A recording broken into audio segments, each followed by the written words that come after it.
मैं श्रेष्ठ हूं, यह आत्मविश्वास है, लेकिन सिर्फ मैं ही श्रेष्ठ हूं।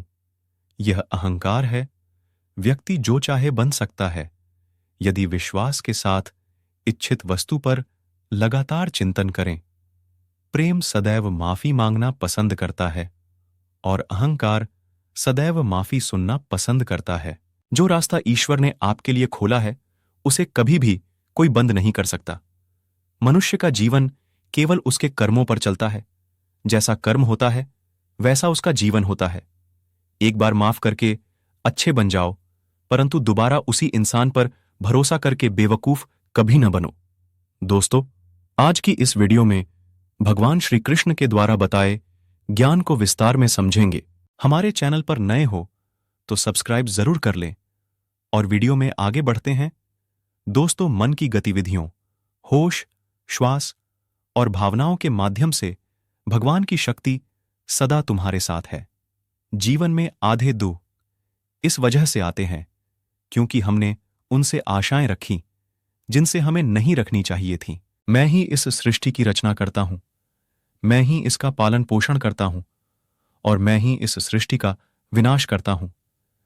जब संसार में धर्म की हानि होगी, अधर्म की विजय, तब मैं इस पृथ्वी पर अवतार लूंगा।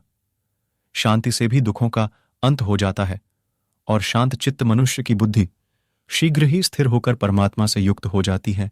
हमारी आस्था की परीक्षा तब होती है जब हम जो चाहे वो न मिले और फिर भी हमारे दिल से प्रभु के लिए शुक्रिया ही निकले। लोग अक्सर सच कहने से बचते हैं या डरते हैं, पर सत्य कभी छुप नहीं सकता और न ही कभी मिट सकता है। कितना भी छुपा लें, पर सच तो उजागर हो ही जाएगा। जो बात सच पर आधारित हो, उसे करने या कहने और मानने से कभी नहीं डरना चाहिए। वह जो सभी इच्छाएं त्याग देता है, मैं और मेरा की लालसा तथा भावना से मुक्त हो जाता है, उसे शांति प्राप्त होती है। श्री कृष्ण ने कहा है, अगर तुम्हें किसी ने दुखी किया है तो बुरा मत मानना। लोग उसी पेड़ पर पत्थर मारते हैं जिस पेड़ पर ज्यादा मीठे फल होते हैं। स्वार्थ से रिश्ते बनाने की कितनी भी कोशिश करें, वो कभी नहीं बनते हैं, और प्रेम से बने रिश्तों को कितना भी तोड़ने की कोशिश करें, वो कभी नहीं टूटते। अगर व्यक्ति शिक्षा से पहले संस्कार, व्यापार से पहले व्यवहार और भगवान से पहले माता पिता को पहचान ले, तो जिंदगी में कभी कोई कठिनाई नहीं आएगी। जिस मनुष्य ने जवानी में बहुत पाप किए हैं, उसे बुढ़ापे में नींद नहीं आती। श्री कृष्ण कहते हैं कि मनुष्य को अपने मन को बार बार समझाना चाहिए कि ईश्वर के सिवा उसका कोई नहीं है। परिवर्तन इस संसार का नियम है। कल जो किसी और का था, आज वो तुम्हारा है, एवं कल वो किसी और का होगा। विषयों का चिंतन करने से विषयों की आसक्ति होती है, आसक्ति से इच्छा उत्पन्न होती है और इच्छा से क्रोध होता है, क्रोध से सम्मोहन और अविवेक उत्पन्न होता है। जो कुछ हुआ अच्छे के लिए हुआ, जो हो रहा है अच्छे के लिए हो रहा है, जो होगा वह भी अच्छे के लिए ही होगा। मेरे लिए न कोई घृणित है और न ही कोई प्रिय, न कोई निर्धन है और न ही कोई धनी। बस जो भक्ति भाव के साथ मुझे याद करते हैं, मैं उनका हूं और वो मेरे। आप वही हैं जिसमें आप विश्वास करते हैं। आप वह बन जाते हैं जो आप मानते हैं कि आप बन सकते हैं। अगर तुम अपना कल्याण करना चाहते हो तो सभी तरह के उपदेशों, सभी धर्मों को छोड़कर प्रदान करूंगा। जिस इंसान के चारों तरफ नकारात्मक लोग रहते हैं, उस इंसान का मंजिल से भटक जाना तय है। जिंदगी में सब कुछ खत्म होना जैसा कुछ भी नहीं होता। हमेशा एक नई शुरुआत हमारा इंतजार कर रही होती है। श्रीमद् भगवद गीता, श्री कृष्ण अनमोल वचन। इंद्रियों के अधीन होने से मनुष्य के जीवन में विकार और परेशानियां आती हैं।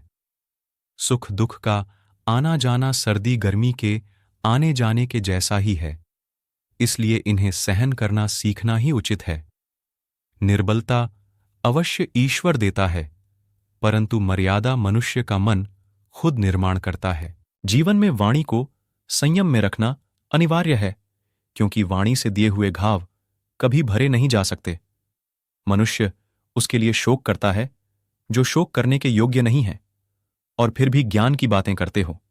बुद्धिमान व्यक्ति ना जीवित और ना ही मृत व्यक्ति के लिए शोक करते हैं। मैं हमेशा तुम्हारे साथ और तुम्हारे आसपास रहता है, चाहे तुम कुछ भी कर रहे हो। जो हुआ अच्छा हुआ, जो होगा अच्छा होगा। स्वयं को मुझ पर छोड़ दो, अपने कर्म पर ध्यान दो। कर्म ऐसा जो स्वार्थ रहित, पाप रहित हो। जीवन में समय चाहे जैसा भी हो, परिवार के साथ रहो।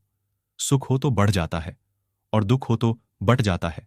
मोहग्रस्त होकर अपने कर्तव्य पथ से हट जाना मूर्खता है, क्योंकि इससे ना तो तुम्हें स्वर्ग की प्राप्ति होगी और ना ही तुम्हारी कीर्ति बढ़ेगी।